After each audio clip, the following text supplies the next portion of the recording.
Gloria a Dios. Amén. Les invito, mis hermanos, para que abran sus Biblias en Hebreos capítulo 3. Continuamos con el tema el día de reposo. Amén. Gloria a Dios. Dice así en el nombre del Señor Jesús. Los versículos a leer son el 12 y el 13. Y dice así la santa palabra de Dios. Mirad, hermanos, que no haya en ninguno de vosotros corazón malo de incredulidad para apartarse del Dios vivo. Antes, exhortaos los unos a los otros cada día, entre tanto que se dice hoy, para que ninguno de vosotros se endurezca por el engaño del pecado. Amén. Se endurezca por el engaño del pecado. Mis hermanos, tomen su asiento, gloria a Dios, y vamos a meditar en el consejo de la palabra de Dios unos minutos. El tiempo se nos va muy rápido y vamos a continuar con la secuela de esta enseñanza. Después de haber hecho mención del Salmo 95, de los versículos 7 al 11, que exactamente son los mismos versículos que Hebreos usa aquí, el mismo número de versículos, para recordarle primeramente a los hermanos judíos del primer siglo el peligro tan constante que nos está acechando de volver atrás, de darle la espalda al Señor. Y siempre estuvo tomando aquí en esta parte muy especial el acontecimiento del desierto, en la peregrinación del pueblo de Israel de Egipto hacia Canaán. Y después de haber hecho alusión a esta cita bíblica en la cual ya estuvimos meditando, haciendo un énfasis muy especial en cada versículo, en cada expresión, a veces en cada palabra, ahora el autor de Hebreos, por inspiración de Dios, les hace a los hermanos una recomendación. Aunque aquí el versículo 12 empieza con una palabra imperativa, que es una orden, que quiere decir mirad. Esta palabra literalmente quiere decir hacer uso de la vista para ubicar cualquier objeto o cualquier persona, cualquier cosa susceptible de captarse por el sentido de la vista. Pero aquí no tiene este sentido. Aquí la palabra mirar quiere decir centrar la atención en algo. Ahora, ¿en qué dice el autor de Hebreos aquí que deben o debieron o debían centrar la atención primeramente los hermanos israelitas del primer siglo y ahora nosotros? Bueno, dice que no haya en ninguno de vosotros corazón malo de incredulidad. Esto en sí quiere decir, hermanos, aquellos judíos que iban peregrinando por el desierto sabían de la palabra de Dios, porque la ley ya se les había dado a conocer. Aquella ley que Dios le confió por medio de Moisés en el monte Sinaí,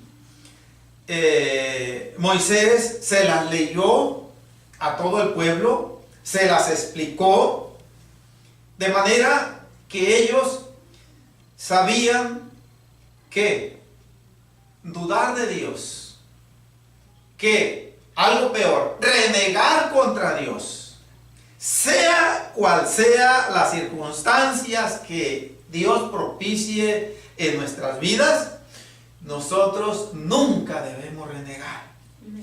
aunque esa va a ser la primera reacción que va a tender a mostrar esta humanidad carnal, la inconformidad contra todo aquello que nos venga a causar molestia, aflicción, sufrimiento, frustración de nuestros planes personales. Pero el Señor dice que no debemos hacerlo, porque Él tiene propósitos gloriosos con todo lo que permite que pase en nuestras vidas. Y los judíos de la peregrinación, ellos lo sabían. El autor de Hebreos les está diciendo, ellos sabían que era malo ante Dios renegar, que era malo ante Dios quejarse, que era malo ante Dios dudar de su promesa que los iba a introducir a la tierra prometida. Ellos nunca debieron haberle dado a ese pensamiento, ¿y por qué nos ha traído Jehová a este desierto? Para hacernos morir a nosotros, a nuestros hijos y a nuestros ganados de sed y de hambre. Mejor nos fuera volvernos otra vez a Egipto. Nada de eso debió haber sucedido en la vida de los israelitas, pero sucedió. Ahora, el autor de Hebreos, cuando les dice, mirad, hermanos, les está diciendo, tomen en cuenta la consecuencia que generó aquella actitud de rebeldía, de incredulidad, que ya vimos finalmente fue la exclusión de la entrada a la tierra prometida. Eso en aquel tiempo literalmente equivalía a entrar en el reposo de Dios. Después de andar peregrinando en las candentes arenas del desierto, en donde terrenalmente había escasez prácticamente de todo, porque en el desierto, para empezar, falta el líquido vital que es el agua. Y faltando el agua, se dejan venir una serie de carencias, hermanos, por todos lados. En cualquier región del mundo, en donde haya solamente un año, no voy a decirlo, que no llueva nada, pero sí que caiga 1, 2 o 3 lluvias. Con eso basta para que no haya ciclo de siembras en los campos, en las parcelas. Con eso basta para que se deje venir una carestía, una crisis de los alimentos que afecta a todos. Con eso basta para que se limite de una manera tan seria el uso del agua doméstica. Que no se permite que se riegue el jardín, que no se permite lavar carros, que no se permite en lo absoluto usar el agua de la llave, salvo para casos indispensables. Entre otras consecuencias, eso se deja venir. Entonces, el peregrinar por el desierto para los israelitas fue un periodo en donde, vamos a decirlo, no conocían lo que era un reposo, de estar en una casa, en un hogar fijo, estable. No conocían un reposo, como decir, tengo mi aprisco, tengo mi propiedad en donde tengo mi ganado, tengo mi propiedad en donde tengo mi siembra. Ellos en el desierto no tenían ninguno de esos privilegios o beneficios. Eso ellos lo iban a tener una vez que entraran en la tierra prometida. Pero toda aquella generación, le dice el autor de Hebreos, no entró por esa causa. Ahora, tomen en cuenta, lo que se repitió allá puede repetirse en este tiempo. Y tenemos que tener mucho cuidado, mis hermanos, por lo cual, analícese cada uno de nosotros. Esto es lo que quiere decir la palabra mirar. Háganse un examen, mis hermanos. ¿Por qué? Porque también nosotros estamos profesando conocer la palabra de Dios como ellos. Pero no les sirvió de nada. No vaya a suceder que también en nosotros, de una manera tan oculta, se esté gestando una incredulidad que nosotros no alcancemos a detectar. Ahora, aquí el autor de Hebreos se lo dice a los hermanos, hace un énfasis en esto de guardar, de tener mucho cuidado, mucha precaución en no caer en aquella actitud de incredulidad y de desobediencia en que cayeron los israelitas de la peregrinación en el desierto. Para el autor de Hebreos es de suma seriedad este asunto, porque va a estarles recordando, como subiendo de tono, de volumen en los versículos que siguen, este mismo recordatorio, este mismo énfasis. Si oyereis hoy su voz. Expresiones como, y no entrarán en mi reposo. Expresiones como, mientras se dice hoy, vamos a seguirlas viendo a través de los versículos que siguen.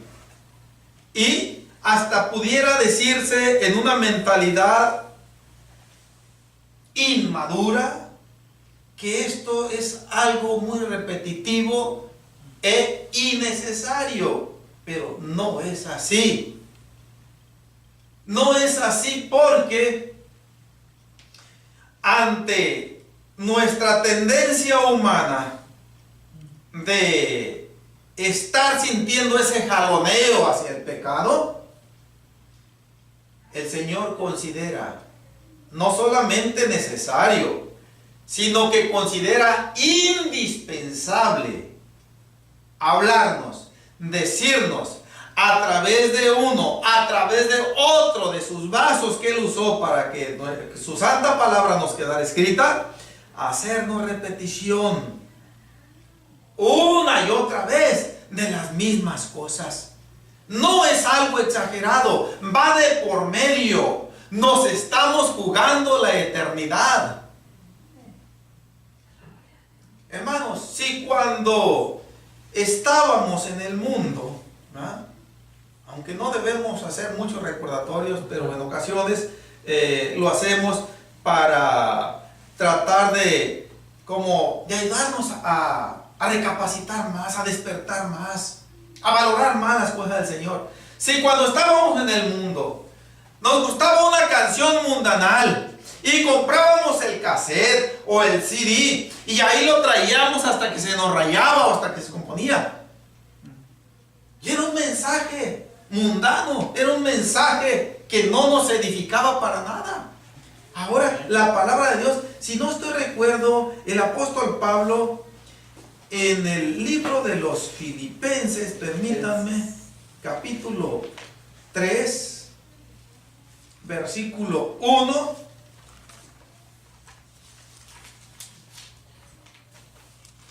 les dice así a los hermanos de Filipos.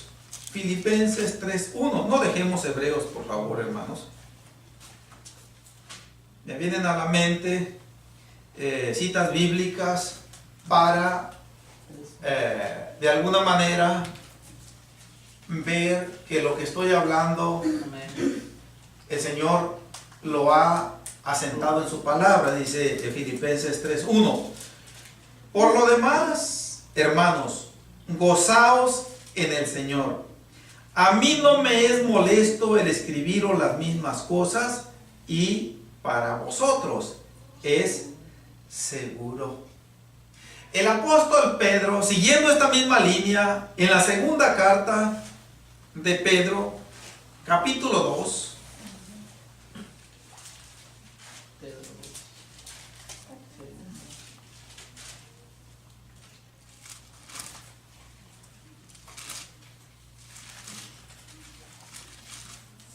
capítulo 1, perdón.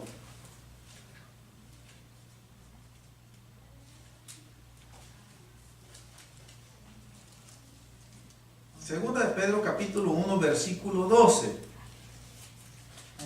Dice: por esto yo no dejaré de recordaros siempre estas cosas, aunque vosotros las sepáis y estéis confirmados en la verdad presente. El Señor lo que nos está diciendo es lo siguiente: mi palabra nunca va a estar por demás. Mi palabra nunca va a estar de sobra. Aunque se esté repitiendo las mismas cosas, siempre es algo necesario. Porque, hermanos, principalmente como que estamos viviendo ahorita en este tiempo, un tiempo como de soñolencia espiritual, como de adormecimiento espiritual. Y una de las razones es porque no hay ningún estorbo. No tenemos prácticamente ningún estorbo, ninguna limitación de las leyes terrenales para servirle a Dios ahorita. Y esto, de alguna manera, nos está dañando. Debería estarnos beneficiando, ¿ah? Pero nos puede estar dañando. Y el Señor, al hacer énfasis una y otra vez, vamos volviendo a Hebreos capítulo 3, lo que trata es de mantenernos despiertos en su palabra. Sucedieron cosas en el pasado a seres hermanos, a seres humanos, a creyentes, así como nosotros, dice el Señor, así como ustedes. Y como consecuencia, también les puede suceder a ustedes.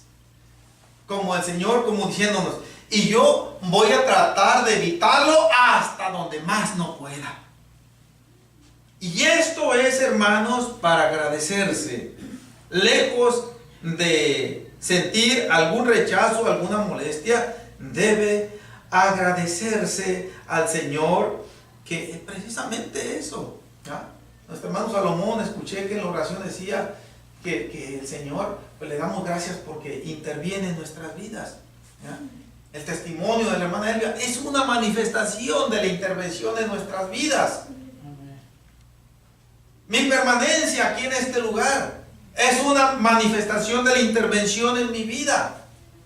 Las circunstancias que a cada día nos suceden, y que aún aquellas que aparentemente son insignificantes o intrascendentes, son señales de que el Señor está interviniendo en nuestras vidas. Y eso es lo que nosotros queremos, y nunca queremos que deje el Señor de estar interviniendo en nuestras vidas. Entonces, es un serio llamado a la reflexión, al análisis. ¿Por qué, mis hermanos? Porque la incredulidad, que es una de las palabras prácticamente claves aquí, en la cual el autor de Hebreos quiere que nosotros pongamos mucha atención, cuando dice: mirad, hermanos, que no haya en ninguno de vosotros corazón malo de incredulidad. ¿Por qué? Creo, mis hermanos, que con una postura sincera, ¿ah?, todos los que nos hemos propuesto servirle al Señor, nos lo hemos hecho con un propósito de obediencia, de fe, nunca de incredulidad. ¿Sí? El problema es que la incredulidad ataca de las maneras menos pensadas, de las maneras más sutiles, de las maneras tan imperceptibles que muchas veces podemos ya estar caminando en esa línea y no darnos cuenta. Y el Señor nos está diciendo aquí, primeramente, que la incredulidad siempre va a proceder de un corazón malo. El corazón, por naturaleza, es malo. es engañoso, es perverso. Y solamente entregándoselo al Señor para que Él lo dirija, para que Él lo ocupe, para que Él lo gobierne, es como puede ser bueno. Pero de todas maneras va a querer estarse revelando día a día. Y el Señor dice aquí, ¿cuál es la razón? ¿O cuál es la consecuencia que se deja venir cuando se cae en la incredulidad? Ahora, ¿cómo se manifestó la incredulidad en los judíos de la peregrinación? En que dudaron de la promesa de Dios. Dudaron de que Dios los iba a introducir a la tierra prometida. Sí, una y otra vez le reclamaron a Moisés y le dijeron, ¿por qué nos ha traído Jehová a este desierto? Acordémonos, el desierto en aquel tiempo fue algo literal en donde se iba a definir el éxito del fracaso del pueblo de Dios, pero ahora es un simbolismo, o ahora es en la plataforma espiritual en donde se está definiendo nuestro éxito o nuestro fracaso.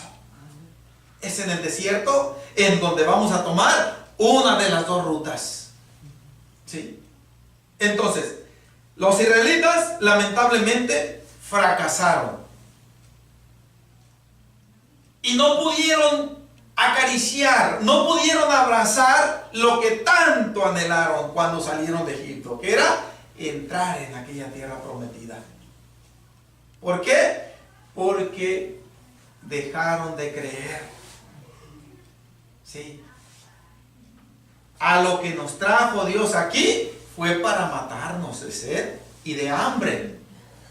Y después, cuando Moisés envía a los espías a reconocer la tierra, dijeron, también nos va a matar con el poderío de las naciones que ocupan la tierra de Canaán y con aquellos gigantes que habitan ahí. O sea, una serie de dudas que afloraron en una abierta incredulidad. Como consecuencia, se convirtieron en enemigos de Dios. La consecuencia que se dejó venir, se apartaron del Dios vivo. Ahora el autor de Hebreos les dice a los hermanos judíos del primer siglo, esto es lo que sucede. No hay otro resultado. Pero mis hermanos, aquí la palabra apartarse, gramaticalmente en el plano literal, quiere decir distanciarse, retirarse, poner distancia de por medio respecto a algo o a alguien. Eso es apartarse. Pero esta palabra no significa eso aquí. Literalmente no aplica aquí.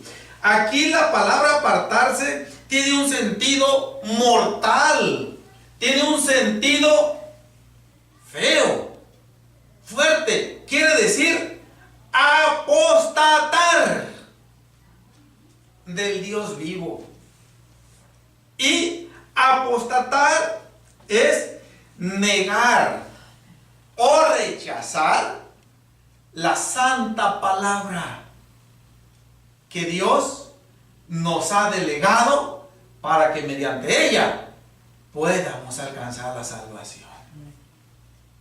Es una de las definiciones de la palabra apostatar. Apartarse de Dios quiere decir retirarse de Dios, poner distancia de por medio entre uno y Dios. Y eso es trágico. Eso es algo que trae maldición eterna. Y esto es lo que Dios quiere evitar. Esto es lo que Dios le quiso evitar a los hermanos judíos del primer siglo. No sabemos a ciencia cierta cuántos valoraron esta exhortación, que en el siguiente renglón vamos a ver esta palabra también. ¿Ya? Pero que por lo pronto yo pudiera decir, mis hermanos, muchos hermanos judíos del primer siglo abrazaron este consejo, despertaron inclusive. Muchos hermanos del primer siglo que estaban siendo ya influenciados por las doctrinas erradas del judaísmo, recapacitaron y dijeron, ciertamente en el tiempo antiguo, bajo el sistema levítico, Dios se reunía con su pueblo en el tabernáculo de reunión y después en el templo que mandó construir el rey Salomón, y después bajo el liderazgo de Zorobabel, de Esdras, entre otros. Dios venía y se reunía con su pueblo ahí en esos lugares sagrados, bajo las ceremonias del sistema levítico que Él mismo había establecido. ¿Sí?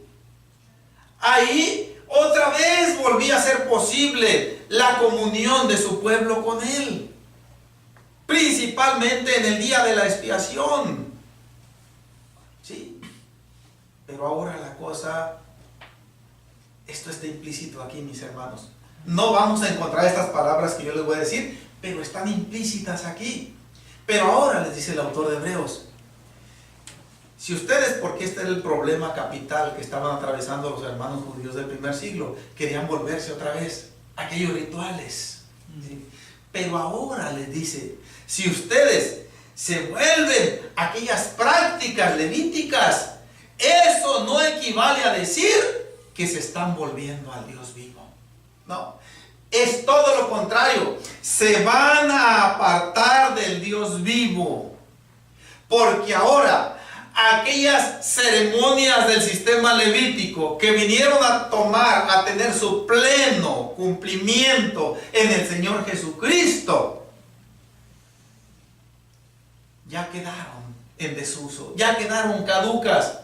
Y ahora, para acercarse al Dios vivo, solamente esto se puede hacer y no hay otro medio, mediante ese velo de carne que Él vino a tomar para redimirnos, mediante nuestro Señor Jesucristo. Y si no es mediante Él, nadie puede conocer al Dios vivo, mucho menos nadie puede acercarse al Dios vivo. ¿Ya? Como el Señor Jesucristo mismo lo dijo, y nadie viene al Padre si no es por mí. Entonces, qué importante era este consejo que se les estaba dando a los hermanos judíos del primer siglo. Muchos pensaban que iban a volverse a Dios al volverse otra vez al judaísmo. Pero lo que el autor de Hebreos les está diciendo es todo lo contrario. Se van a apartar de Él. Ustedes ya se habían abrazado de Él en Jesucristo. Pero si se sueltan de Él y se vuelven a lo caduco, va a ser apartarse del Dios vivo. Y eso es algo que les estamos tratando de evitar. Ahora, ¿qué es lo que produce que alguien, un creyente sincero, se aparte de Dios? El dejar de escuchar su voz y el ponerle oído a voces extrañas. Algo de esto el apóstol Pablo a Timoteo se lo dijo en 1 de Timoteo capítulo 4.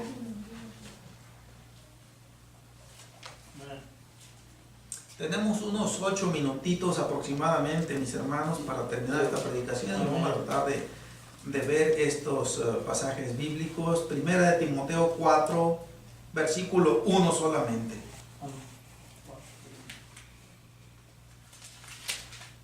Dice: pero el Espíritu dice claramente que en los postreros tiempos algunos apostatarán de la fe, escuchando a espíritus engañadores y a doctrinas de demonios. Ay, hermano, alguien dice, pero es que predica tan bonito. Sí, pero lo que está predicando dice que el creyente se puede divorciar y se puede volver a casar, si es que ya no es posible su matrimonio.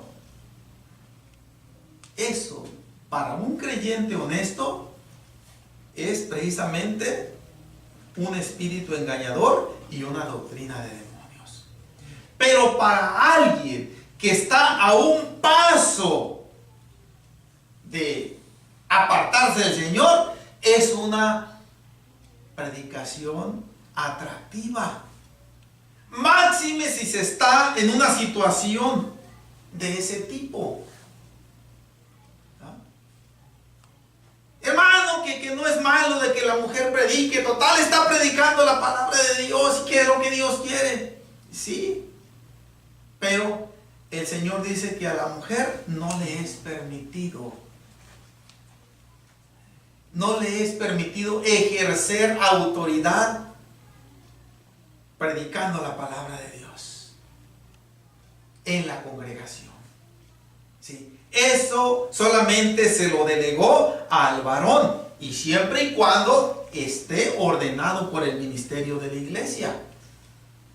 Entonces, todos mis hermanos tenemos que traerlo para que calce con la palabra de Dios. Y si no calza, tengamos nosotros como una voz que procede de los mismos demonios, que procede de Satanás, que procede de doctrinas erradas. Y hay algo muy sencillo. Miren, vamos a Isaías capítulo 29, y con esto terminamos la predicación para continuar en Hebreos 3:13. Isaías capítulo 29. Ya hemos visto algo de esto, pero desde hace mucho tiempo ya Satanás estaba tomando mucha ventaja en el pueblo de Dios del Viejo Testamento.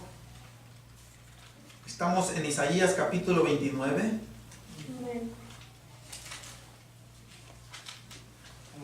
Quiero leerlo desde el versículo 9 hasta el versículo 13 para comprender bien el contexto, hacer una leve explicación de esto, mis hermanos, y así terminamos la predicación. Dice así, Isaías 29, 9. Deteneos y maravillaos, ofuscaos y cegaos, embriagaos y no de vino, tambalead y no de sidra, porque Jehová derramó sobre vosotros espíritu de sueño y cerró los ojos de vuestros profetas y puso velos sobre las cabezas de vuestros videntes. Y os será toda visión como palabra del libro sellado, el cual, si dieren al que sabe leer y le dijeren, lee ahora esto, él dirá, no puedo, porque está sellado. Y si se diere el libro al que no sabe leer, diciéndole, lee ahora esto, él dirá, no sé leer. Dice pues el Señor, porque este pueblo se acerca a mí con su boca y con sus labios me honra, pero su corazón está lejos de mí y su temor de mí no es más que un mandamiento de hombres que les ha sido enseñado. Cuando dice que les ha sido enseñado, está diciendo el Señor, eso yo no se los enseñé. Eso se los enseñó otro. Pero yo no lo enseño eso, dice el Señor. Mis profetas, está diciendo el Señor, nunca les enseñaron eso. Pero empieza diciendo en el versículo 10, porque Jehová derramó sobre vosotros espíritu de sueño y cerró los ojos de vuestros profetas, refiriéndose a aquellos profetas falsos, mentirosos, que el pueblo quería escuchar. que les profetizaban mentira, que les profetizaban paz, que les decían, no va a pasar nada, ustedes síganle como van. Dice el Señor, ok, ustedes han tomado esa postura delante de mí, está bien, yo voy a hacer una cosa con ustedes, como diciendo el Señor, les voy a dar por el lado. ¿No quisieron escuchar mi palabra? Y termina en el énfasis de las tradiciones, de los mandamientos de hombres. Dice el Señor, está bien. Cuando tengan una visión, cuando tengan un sueño, dice, no lo van a entender. Por más que quieran entenderlo, no lo van a entender. Van a ir con sus profetas, van a ir con sus videntes, y simple y sencillamente, yo les voy a oscurecer todo para que no les dé ninguna respuesta. Y eso va a ser como si fuera un libro sellado. Dice, si ustedes se lo dan al que sabe leer, él les va a decir, es que yo no lo puedo leer porque está sellado. Si se lo dan al que no sabe leer, le va a decir otro, yo estoy peor, yo ni sé leer. Aparte de que está sellado, aunque estuviera abierto, a todos no los puedo porque no sé leer. Dice el Señor, pues eso es lo que van a tener de respuesta. Dice, no quieren aprender de mí, no quieren escuchar mi voz, porque sigue ese énfasis de escuchar la voz de Dios hoy. Dice el Señor, ok, lo que pasa entonces es que su actitud yo no la acepto, porque solamente de labios, solamente con su boca, pero su testimonio, su vivencia, su vida, es un resultado de poner en práctica, dice, mandamientos de hombres que alguien les enseñó. Ahora, esto en la actualidad, ahorita, en este tiempo moderno, tenemos las iglesias que se identifican como cristianas, como seguidoras de Dios, atestadas de mandamientos de hombres. No lo dudo, no sé si ayer o antier exactamente se celebró el día de la marihuana ahora. Ay, se llevaron la barda ahora sí, mis hermanos. ¿No habían escuchado esto ustedes ahora? Yo tampoco lo había escuchado hasta que en el trabajo el viernes me dijo un compañero, hoy en San Francisco está un parque, dice que ahí se juntan los drogaditos, dice, y a puro echar humo de marihuana, dice, es una peste por todos lados. Y es algo ilegal eso, la policía. Dice, la policía no les puede hacer nada porque es algo que está legal ante el gobierno, eso dice. Y no lo dudo que si no se ha introducido, pronto se introduzca también en las iglesias llamadas cristianas. Ya el festejar, hermanos, que el día del, cuando usan las calabazas y esas cosas, eso ya va a ser cosa ligera. Sí, entre otras cosas. Son puras tradiciones, o como dice aquí la palabra de Dios, mandamientos de hombres que les ha sido enseñado. Es rara la congregación religiosa que no está inmersa de alguna o de otra manera en alguna tradición. Yo puedo decirlo, mis hermanos, sin que lleve ningún tono de jactancia o de ostentación. Creo que somos de los pocos. Y a mí no me ha sido fácil estarles enseñando esto tampoco. Pero yo tengo que hacerlo, porque es mi responsabilidad. Ahora, varios de los que han formado parte en el pasado de esta congregación se han retirado y esa ha sido una de las causas. Casi prácticamente a todos festejando los cumpleaños, festejando el día del quién sabe qué del conejo y quién sabe cuántos festejos más. Hermanos, mandamientos de hombres que les ha sido enseñado, y dice el Señor, eso es apartarse del Dios vivo. Eso es un síntoma ya de incredulidad, aún cuando se profese a viva voz, soy cristiano. Tenemos que estar muy despiertos, mis hermanos. Vamos orando, terminamos así la predicación.